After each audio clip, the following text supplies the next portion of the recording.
Welcome to the tactical preview of Man City versus Liverpool, a huge game in the Premier League. In this series, what I attempt to do is predict City's starting 11, offer some insight into the opponent, how we feel they could play, and then construct City's squad accordingly. Get your score predictions in the comments section. Liverpool started the season in an odd fashion. They were winning a lot. They were then losing a lot. Now they are back to winning two challenging games against Villa and Madrid. And in addition to the results looking a lot healthier, the performance generally looked a lot more balanced, more measured, and they got wins from those really tricky games against two quality opponents. In addition to watching the games myself, I also reached out to Tom Little, my favourite Liverpool fan, to make sure that my guns are actually, the chambers aren't loaded and shit. What we essentially discussed and what clearly Liverpool have done is they have struck more of a balance in the past couple of games. Perhaps that is simply due to Isak not being involved. Perhaps it's also just because there were a lot of new players that Liverpool had to try to embed into the side.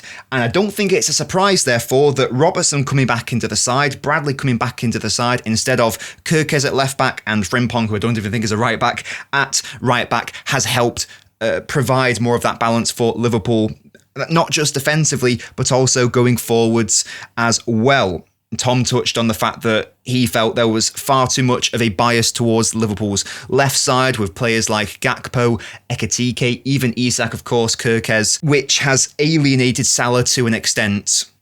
What's changed in the last couple of games has been more of an insistence or a desire to go through Salah as that primary outlet, and lo and behold, you give the ball to your better player more often, you're going to have a better time. Liverpool's shape has also been more structured. So against Real Madrid, sometimes it was a 4-4-2 or even a 4-2-4. Often it was a 4-1-4-1, so very similar to City's 4-1-4-1 that we've seen them do throughout the season. You had Wirtz technically playing off the left, but essentially, if you watch that match, whenever Liverpool got into a settled defensive shape, or even just when Liverpool got the ball generally, Wirtz would, as soon as Liverpool get the ball back, always want to be drifting in centrally, and then the width would be provided, sometimes by Ekitike floating over, and often Robertson also, even though he wasn't necessarily as high and wide as we've seen some City fullbacks turned into wingers, he would sometimes provide that left outlet also, but there was plenty of room for rotation for Liverpool. Let's focus on how Liverpool were defensively in the game and why were Real Madrid not particularly good in the match overall. So there were a number of clips that I could have picked out. This is one that I want to touch on because I think it links really nicely into how I want to see City play on Sunday. So Real Madrid are here just in possession. Liverpool in a very settled defensive shape. Looks like they're pressing out here more of a 4-2-4. Szoboszlai has joined Ekitike in the front line. Gravenberch and McAllister, your two in midfield. Real Madrid didn't want or were unable to progress the ball centrally against Liverpool. Now, perhaps a lot of that was by design. Perhaps the idea was to simply go out wide and rely more so on Vinicius. That was a bit of an issue for Real Madrid, though, because their nominal right winger in the game, for the most part, was Camavinga. Until Rodrigo came on, it was Camavinga, who isn't a right winger, obviously, so their right side was a little bit stunted. They didn't try to progress enough through the centre, and Bradley had such a game against Vinicius that it essentially made Real Madrid's attack and offence too predictable for Liverpool to deal with. This is what I would have liked to have seen Real Madrid do from a Real Madrid perspective. Bellingham is going to ghost into that space there. And McAllister, who had a very good game, is concerned about Bellingham trying to get into that pocket of space. So as soon as Bellingham hasn't even received the ball yet, and McAllister's first thought is, I'm not going to give you a second's rest on this ball. So Camavinga into Bellingham. Now this is fine from Madrid so far, sorry. What I think should have happened in this attack, and indeed throughout the majority of the game, as Bellingham is receiving it here, Bellingham has nothing on here. All he can do, because he knows McAllister's he's literally touching him. So all Bellingham can do is play a harmless ball out to their right side, and it's Valverde who's going to pick it up. So Real Madrid's right-sided offense is essentially two midfielders. What we saw City do against Bournemouth, because they were also incredibly aggressive in their pressing, was what would happen here is that the player receiving the ball sucks in the opponent, you bait the press. Think of the second goal against Bournemouth where it's Foden receiving in a really small space scenario, and he just first touches it straight to Shirky, who plays it first time to Haaland. I believe that's Gula there, I'd love him to be attacking that space. Right now, the referee is the one man on the pitch who is the one in the perfect position for Bellingham or whoever is receiving here to hold off McAllister, turn either with strength or with a really good first touch, and then play it through to that player making that run in behind Szoboszlai here.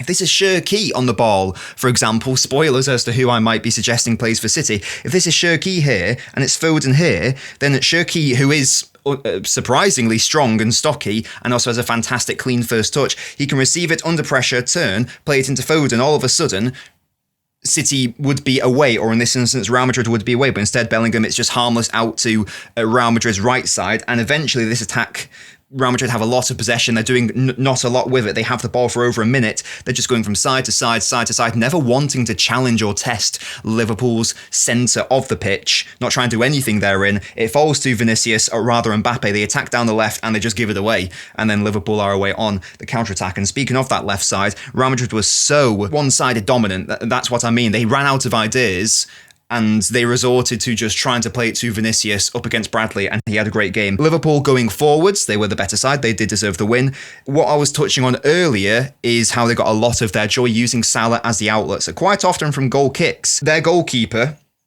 whose name evades me, Mamadashvili, yes, that's the one, he would be always trying to look for Salah. So how can this inform City's defensive work? So Salah gets in ahead of the Real Madrid left-back. Vinicius just simply does not pick up Bradley here. I don't know if it's because he doesn't notice him, but by the time he does realise, oh my goodness, Bradley's actually made the underlapping run ahead of him, Vinicius ends up fouling him, and Bradley draws that yellow card from him. So that tells me that, of course, Liverpool's, and they're not just one side dominant, they are a far more balanced outfit than that over the past couple of games, but Salah, unsurprisingly, is going to be a key threat for them. They're also very intense in their pressing, not as intense as Bournemouth, but that's still a thing.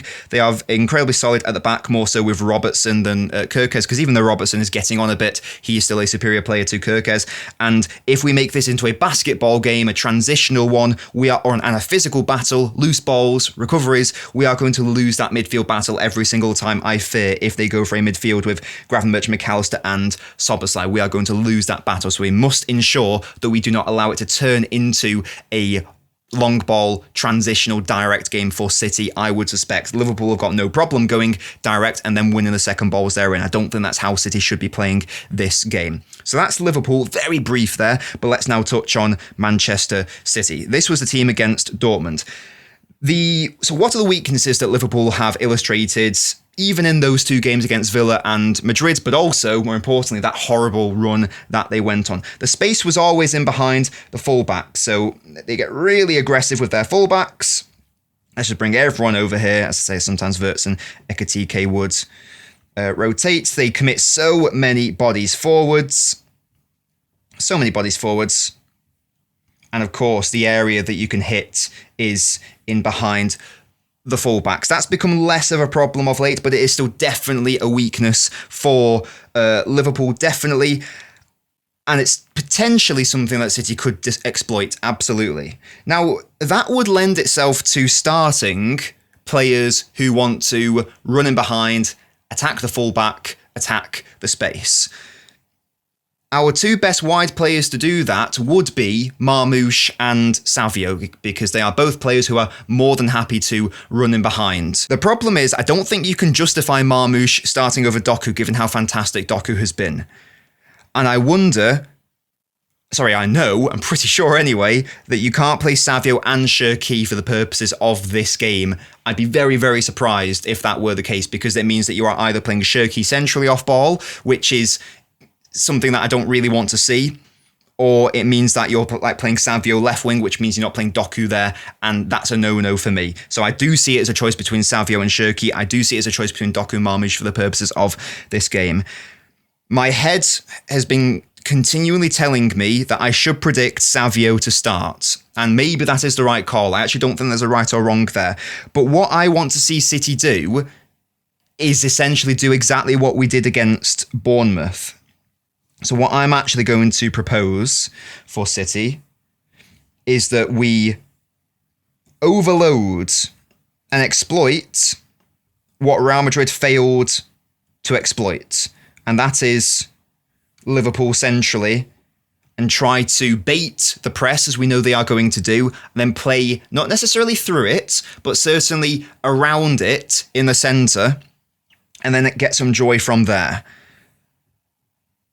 Bernardo did not start against Dortmund. That surprised me. But the fact he didn't start against Dortmund makes me think even more that Pep is going to pump for Bernardo in there. So let's have a look at the team now. I'm just going to go through it just to make sure I'm happy with my predictions here. There's no doubt about Donnarumma. There is no doubt about Nico O'Reilly. Because if Salah is the key threat, what we need is a far more physical and defensively up for it left back, and I still really back Ait-Nouri as that player. Ait-Nouri has had some really good games against Salah in the past, but he is still a player who has not been properly embedded into the side following his injury. I don't think you can afford to drop Nico O'Reilly here, certainly given his fantastic relationship with Doku, and we know that we realistically need to get Doku into those central areas, and Nico O'Reilly's been fantastic at doing that. Guardiola is our best build-up defender. He simply has to start. Diaz did not start against Dortmund. He's almost definitely going to start. If you want to play Shirky right wing, I think that if you play Kusanov there, that's a madness, because Kusanov ain't going to be able to do the same role as Nunes, and Kusanov is just coming back from injury himself. To me, it doesn't make sense to start him. Rodri, likewise, not even on the bench against Dortmund. Doesn't make sense for me to start him. Nico's been playing wonderfully well, so I think we should back Nico. You can't drop Foden. I don't know why he was been our second best player this season. Bernardo, I've just outlined. He was rested against Dortmund. He starts most big games again for City. Doku is Doku, Haaland is Haaland, and that gets Shirky into the side. This does, I touched on how Liverpool can be exploited out wide in behind the fullbacks. Of course, that will mean that likewise City can be exploited when you've got Shirky pushing in centrally. So that means that Nunes and O'Reilly are going to have to push up. This was technically how City played. We know that there were a number of rotations throughout, so sometimes Foden would push up to join the attack. This, to me, seems a game tailor-made for Bernardo and Foden to assist with build-up if Liverpool do want to engage us really high up the pitch. I think what City should try to focus on is, if Liverpool do that and commit loads of bodies forward in our, let's say, from our goal kicks, we should probably try to focus the initial phase of build-up down the left side, because Salah is not as much of an effective presser and has not got that much of a role anymore as in past seasons. Szoboszlai's filling a lot of the gaps there. So that's potentially an area for City to exploit. Foden dropping into that deeper left central midfield role would be perfectly suited for that. Same with Joshko. And Doku also, we know that he's a fantastic outlet receiving deep, because Bradley and Robertson are going to push up incredibly high in those moments. Like sometimes in the game, Robertson was near the corner flag pressing Real Madrid's players, likewise with Bradley, in which case, if Bradley is going to push up onto Doku, what we need is a really physical, clean player in Doku. Marmoush, I don't know if he fulfills that brief. Perhaps Marmoush can be an impact off the bench for this game. That's made me even more convinced that Doku should start. And now City can create a situation like against Bournemouth where we outnumber their technical midfield three. It's a 4-1-4-1, but technically it's Gravenberch, McAllister and Szoboszlai. We can outnumber them with having Doku technically in the centre, Shirky also, but add to that Foden drifting forwards, Nico forwards, Bernardo forwards as well once you are past that first bit of the press. So they've got a 3. We can make it a 4, even a 5 at times. Play around the press. And even though you're not playing an actual winger in Savio, all you really need is a player to exploit the space rather than the player. So Savio would have a better time 1v1 against Robertson, but I don't know if the weakness is the player. I think the weakness is the space that is exploited. So as long as I've got a player who is who knows their role enough and is intelligent enough in their role to hold the width out there, and we know that Nunes is more than capable and happy to do that, whilst also being quick enough to get back defensively to prevent the counter-attack, I think Nunes is a perfectly viable option for City offensively down that right side. If Wirtz plays left wing as he did against Real Madrid also, and Wirtz isn't this traditional left winger who's going to give Nunes that problem, so he should be fine defensively also. I don't think there's a right or wrong way for City to set up based on everything we've said. You could absolutely also play Nunes more of a central player, push Bernardo out to the right if you want a little bit more solidity. That does perhaps just make City less dangerous going forwards. It provides less of an outlet for Cherki to find, let's say, the runs of Nunes in behind. It still gives us that superiority in the centre. It perhaps takes Bernardo out of those earlier phases of build-up where we may need him given the pressing units that Liverpool can afford. So this is high risk. I'm not denying that. And maybe that's the mistake. You guys know me. I'm an attacking fan. I want my players to attack. And I think we have to ask the question to ourselves as well, because this is a riskier strategy. Of course it is. I'm not denying that. But let's ask ourselves this question. Let's have an honest conversation here. What are we trying to achieve as a football club this season? Are we happy with safely slotting into second, third in the table? Because if we are, fine. Let's play more conservatively and let's actually not even be that concerned if we draw the game. Or are we a team who wants to win the Premier League this season, or at least wants to try to get into a proper title race and compete with Arsenal, even Liverpool, even Bournemouth potentially this season? I would like to believe we are the latter. Of course, the title isn't going to be defined by this game, but if you want to be that side with ambitions to win the title, I suspect this is the type of game that you need to be trying to win. It is risky. Of course it is. But you can't, I don't know if you can win the title based on the context of the title race this season by being overly conservative. I was going to say cowardly, but I don't think that's the fair term. By being overly conservative. Take the game to Liverpool. Who cares that they've just won 2 in a row? They also lost a number of games in a row before then. We're playing quite good football. We outplayed Bournemouth doing this. Why don't we do it again? I would love to see this. And maybe that's my heart talking rather than my head. But the more my head thinks about it, the more I do feel Cherki is justified in starting in this match. I would love us to overload Liverpool in the centre. You've still got the wide threat who can exploit the space in behind from their fullbacks in O'Reilly and Nunes, who are so good at getting up and down the pitch. And it's not going to be an easy game. We may well lose this game. We may well get embarrassed in this game, and perhaps I'm overly ambitious here. But we're not going to win the physical battle in the centre, but we can still win the battle in the centre. Just doesn't have to become a physical one. We can make it a technical one with more of our wonderful technicians in the box.